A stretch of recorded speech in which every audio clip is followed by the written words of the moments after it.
வணக்கம் கண்ணுகளா, நீங்கள் எப்படி இருக்கீங்க? நான் ரொம்ப நல்லா இருக்கேன். இன்றைக்கி வந்து கண்ணு கருப்பு கவுனி அரிசியில் பணியாரம் பண்ணியிருக்கேன். அதுக்கு வந்து பீக்கங்காய் சாம்பார் காம்பினேஷன் ரொம்ப நல்லாயிருக்கும். இது வாங்க எப்படி பண்ணுறதுன்னு பார்க்கலாம், வீடியோக்குள்ளே போகலாம். கவுனி அரிசின்னு இது வந்து பணியாரம் செய்யலாம்.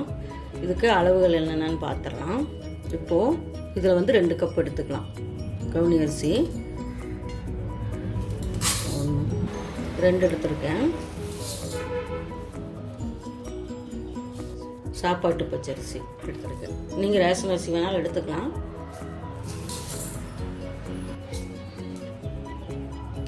வந்து 1/2 கப்பு உருட்டுளுந்து கன்று வெள்ளை உளுந்து எடுத்துருக்கேன். அதையும் உள்ள போட்டுக்கலாம். அடுத்தது வெந்தயம் 1 ஸ்பூன் எடுத்துருக்கேன். அதையும் உள்ள போட்டுக்கலாம். பாருங்கள், எல்லாமே போட்டாச்சு. இது நல்லா 4-5 தடவை கழுவி நல்ல தண்ணியில் ஊற வச்சிடலாம். 5 மணி நேரம் ஊறணுங்கண்ணே.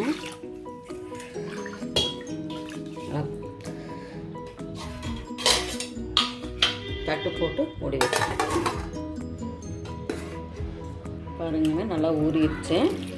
இது கொஞ்சம் நிறையா இருக்கிறதுனால நான் கிரைண்டரில் போடுறேன். கொஞ்சமாக இருந்தால் நீங்கள் மிக்சியில் கூட போட்டுக்கலாம். இந்த அளவு காட்டிக்குங்க.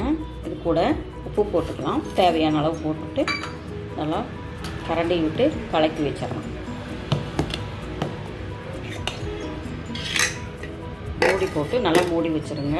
ஒரு 6 மணி நேரம் புளிக்கணுங்கண்ணே. புளிச்ச விட்டு பார்க்கலாம். வாங்க திறந்து பார்க்கலாம்.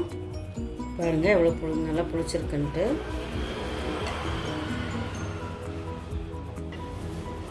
இப்போ தோசை மாவுக்கு எடுத்து வச்சாச்சு.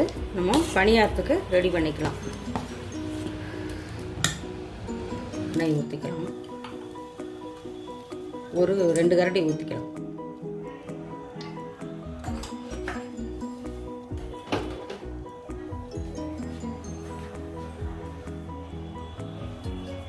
கடுகு 1 ஸ்பூன் வந்து பாசிப்பருப்பு, 1 ஸ்பூன் வந்து கடலைப்பருப்பு.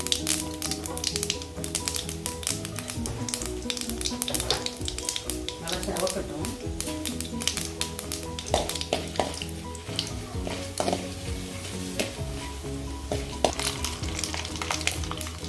நல்லா செவந்துடுச்சு. பெரிய வெங்காயம் 1 வெங்காயம் அரிஞ்சு வச்சுருக்கேன். அதையும் உள்ள போட்டுக்கலாம். பச்சை மிளகாய் 2 கீரி வச்சுருக்கேன். அதையும் உள்ள போட்டுக்கலாம். கருவேப்பிலை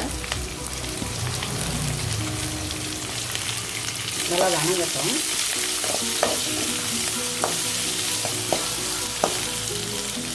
பாருங்கள், கண்ணாடி பதத்துக்கு நல்லா வணங்கிருச்சு. அது கூட கொத்தமல்லி தலையும் போட்டுக்கலாம். பொடியாக அரிஞ்சு வச்சுருக்கேன். அதை உள்ள போட்டுக்கலாம். அடுத்தது தேங்காய் வந்து 1 மூடி கல்லுக்கெல்லாம் இருந்துச்சு. அதை உள்ள போட்டுக்கலாம். அடுத்தது துருவன கேரட்டு அதையும் உள்ள போட்டுக்கலாம். இது ரொம்ப வணங்கணும்னு இல்லைங்கண்ணே. அப்படியே வருது ஒரு கிளறு.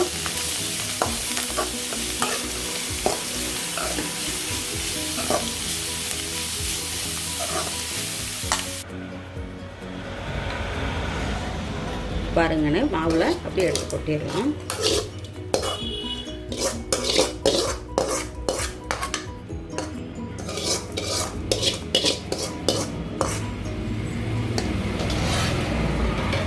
இப்போ நல்லா கலக்கி விட்டுக்கலாம்.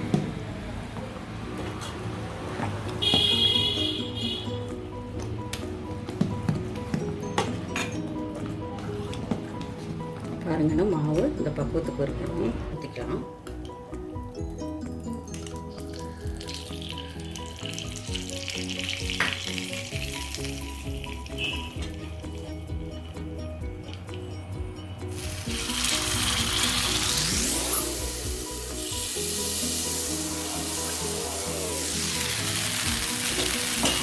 நல்லா வேகட்டும்.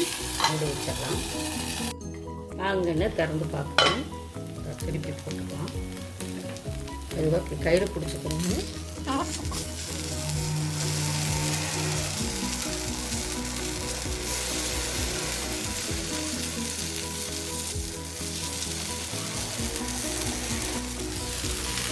திறக்கும். பாருங்க நல்லா வெந்துருச்சு, எடுத்துடலாம்.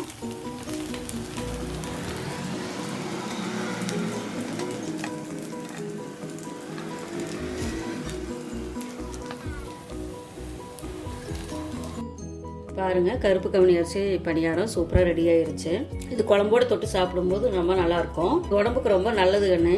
நீங்களும் வீட்டில் ட்ரை பண்ணி பாருங்க. லைக் பண்ணுங்க, ஷேர் பண்ணுங்க, கமெண்ட் பண்ணுங்க, சப்ஸ்கிரைப் பண்ணுங்கப்பா. பாய்.